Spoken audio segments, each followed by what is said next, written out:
বিগত সরকারের আমলে লুটপাটের কবলে পড়া ব্যাংকগুলোর মধ্যে অন্যতম পদ্মা ব্যাংক। বর্তমানে ব্যাংকটির মোট বিতরণ করা ঋণের 92% খেলাপি।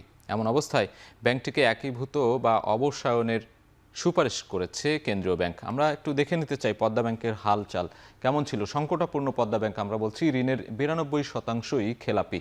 জুন শেষে ব্যাংকে আমানতের পরিমাণ ছিল 5,427 কোটি টাকা। গত বছরের একই সময়ে আমানত ছিল 5,068 কোটি টাকা। আমরা পরবর্তীতে দেখছি চলতি আমানত ও স্বল্প সুদবাহী আমানতের পরিমাণ 271 কোটি ও 203 কোটি টাকা। উচ্চ সুদের আমানত 3,559 কোটি টাকা এবং অন্যান্য আমানত 2,126 কোটি টাকা।